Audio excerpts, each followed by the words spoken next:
2026 has been a wild year for beauty. I've tested dozens of products so that you don't have to. And I bought them with my own money. Today we're looking at the overhyped, the straight up fails, and the ones that I think are actually worth your money. Let's go. These are the products I absolutely love, and they're what's on my face today. But before we get into those, I'm going to start with the overhyped. They're products that I like, but I don't love and I wouldn't buy again. Then we'll finish with the products that I think are total fails, and they cost a lot of money.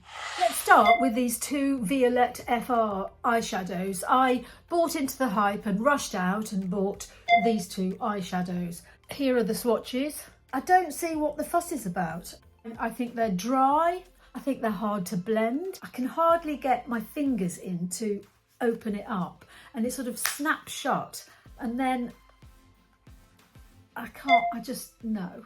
Next up, I've got two bronzers. One is the YSL Hyper Bronze, and this one is the Givenchy Prism Libre bronzer. While I really like the finishing powder, I don't understand that. Can you see it even? It looks grey. Maybe I brought the wrong shade. This is 01 Light, but not for me. With the YSL, it's actually the opposite. It's really orange. And no, my Maybelline City Bronzer is better than this, a quarter of the price. This seems to be a YSL fest, and I don't mean it to be. These are just what don't work for me. But I bought into the hype for these Make Me Blush blushes, and I don't get it. This one's number 44, this one is number 6. These are the swatches. That one's number 6, that one's number 44. And I just don't get them. They're sort of powdery, and for the price, they just don't blow my mind. Yeah, I'm afraid YSL again. This is the Love Nude sort of collection. There's a pencil, they call it a kiss shaper. This is the gloss, and this is the Love Nude lipstick, which is nice, and I do wear it, but I had such high hopes for this that I went and bought all three, and I shouldn't have done. And finally, the Gucci blush. Again, this is a bit like the YSL Make Me blushes. It's sort of fine, but that's it there. The packaging is really beautiful, but what's inside?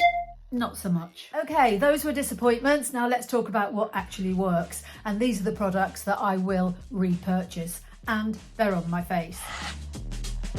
The Prada Reveal foundation is superb, and I'm really glad that I splurged. It does cost a lot, but it's lightweight, glowy, and worth every penny. I sometimes mix it with a little bit of Rhode glazing milk after seeing the Zendaya tutorial, and that elevates it to an even higher level of glow. Not sparkle, glow. The budget star foundation this year has to be the Loreal Cushion. I love how blurring it is, it's easy to apply, it comes with its own little mini sponge. The downside is obviously trying to get a good colour match because it's drugstore, but I actually was quite lucky. I got the right one. It's great. Concealer, it won't come as a surprise. My go-to is the Age Eraser. I can't be shifted from this. It is amazing. The Age Eraser just somehow just blends into my skin. I don't get any creases, and it gives me just the right amount of coverage. Bronzer, blush and highlight is next. For blush, for me, it has to be the Rhode blushes. I absolutely love these. I know a lot of people don't, but I don't quite understand why. These are going to be in my collection forever and a day. This is Toasted Teddy, which doubles as a bronzer on me. And this is Spicy Marg, which is my blush topper, and that is what I'm wearing. They're very pigmented, so you do have to be careful, but they're so easy to blend out, and you can build them up or shear them out, and it's just the most perfect combination. If I feel ultra bougie, I will actually use a little bit of the Prada, which again has been kind of quite controversial because of the packaging, and everyone says it's really cheap. I think it's hilarious. I think it's brilliant. This is way better than this. It's pricier, But this is so annoying. For eyes, it won't come as any surprise if you've been here before. My absolute standouts for this year, Marc Jacobs Born Star eyeshadows. And this is extra and this is cancelled. They're the perfect one and done for summer. It's like one swipe, look at that payoff. Extra, look at that payoff. It's just beautiful. I didn't really like the neutral colours, but these two have totally stolen my heart. However, I also love my first ever Viseart purchase, which is this amazing Aqua and Lisa Says Gar palette. It's just stunning.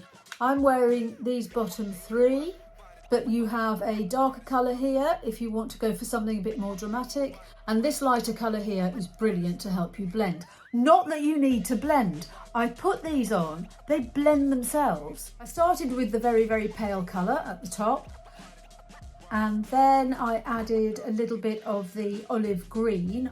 Then I covered the rest of my lid with this sort of greeny blue.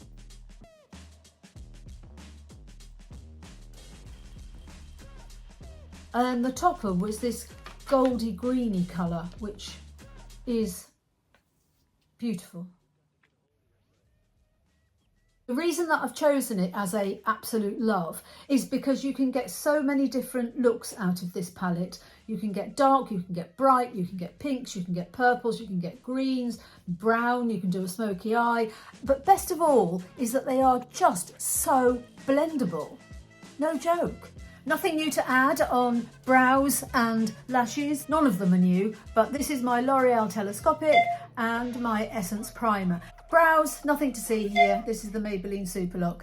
It's drugstore and it's mighty. Highlighter, Lumila Glass, L'Oreal, every single time. Look at that. This is in the shade Glassy Pearl. It's inexpensive, it works a dream. I will be using this for a very, very long time.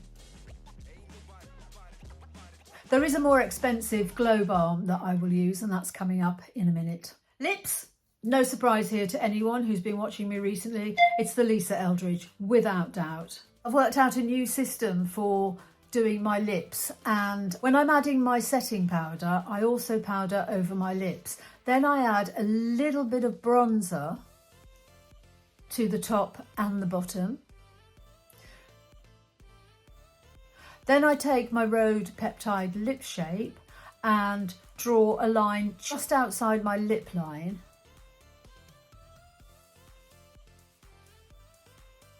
Then I take my Lisa Eldridge, this is in the colour Enchantment, and I outline just inside the Rhode Peptide Lip Shape. This is the Liquid Lip in Strawberry Blonde. I add a few dots onto my lips and then I just blend them out with my finger, and you get this lovely blurred lip. It's the most incredible formula that I've ever come across. It's just velvety and goes on for days. Look at that. It's like 3 different colours as you sheer it out. I've never been able to do a blurred lip before now. It's always looked like I was eating a jam sandwich. But this way of applying has actually sort of changed my life, not to be dramatic. So finishing touches, staying with Lisa Eldridge, this balm is sublime. It doesn't dry down all the way, but it's not sticky. It should fade away, but it doesn't. Not this year, but my One Size Powder Melt is my absolute go-to setting spray. It's so subtle, but it melts your powder, and then once it dries down, it leaves a lovely glass skin finish. Look at that.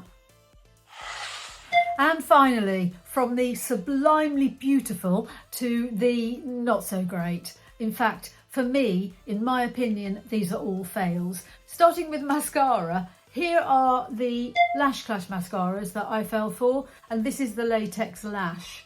None of them are worth buying.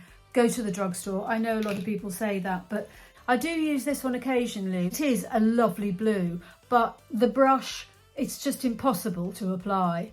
They're just huge. And as I've said before, with my very fine eyelashes, I just can't manoeuvre these. and it just stops me from reaching for them. I will use the green occasionally, and I do use the blue, but the black I just won't use. I get it all over my eyes. No. And actually, in my opinion, the formula's not worth it either. It's just too thick and too gloopy. It does add volume if you've got the patience to work really, really slowly, which I don't. The latex lash, better brush, but don't understand what it does. I don't understand what's latex about it. It just sort of doesn't, it just doesn't. It's not spectacular enough for the price. Love Bobbi Brown, but this Just a Sec eyeshadow doesn't really do it for me. Not enough payoff. It's great if you want a gentle look, but it sort of blends away into nothing, and you have to use it with your fingers, so you can't use a brush because nothing happens. So yeah, no. Gucci lip stain. I bought it because I thought it was going to be this colour. It ends up being this sort of weird dark red. It's what I paid for, but it's not what I wanted. This Tom Ford lip tint glow. No, that's the colour when you swatch it, but on your lips, it doesn't really last on me, and it isn't this colour. This is the colour that I wanted, but this isn't it. If you want to get bougie and you're looking for something like this, I would seriously suggest going to try it in store and wearing it for 30 minutes before you actually buy anything. Gucci highlighter in lilac doesn't do anything.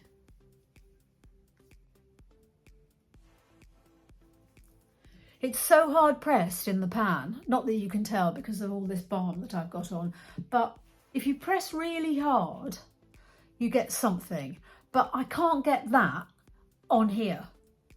So this, no. Beautiful packaging though. Down to my final two. My last one is a real kicker, so stay tuned for that. This is one of my biggest fails and biggest disappointments of this year. It's my first neutral palette that I've ever bought, and I hate it. I find the formula really tricky. It swatches brilliantly, but I found it really difficult to blend. The only look that I could get from it was a smoky eye, and I didn't want a smoky eye. I wanted something a bit more neutral, but not boring, but not dark. And I thought this would give me all of that. It might be that the formula is above my pay grade and I'm not skilled enough to use it, but this was the biggest waste of money, I think, this year, apart from what's coming next, of course. But trying to look on the bright side, it does have a huge mirror, so I use it as a mirror. Expensive mirror. And my final bad, you're not going to believe this, is the Hermes Poppy Lip Shine, which I spent an absolute fortune on because I wanted to own it, because it is so beautiful. Even though I did my deep dive into high-end makeup and what the price is made up of, mostly the packaging, I fell for this one.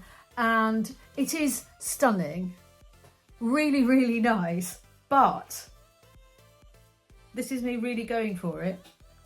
And you get that, which is even less impactful on the lips, and it doesn't wear that long. It's great if you don't want to wear full makeup, but this is a very expensive mirror, and this is a very expensive lip balm.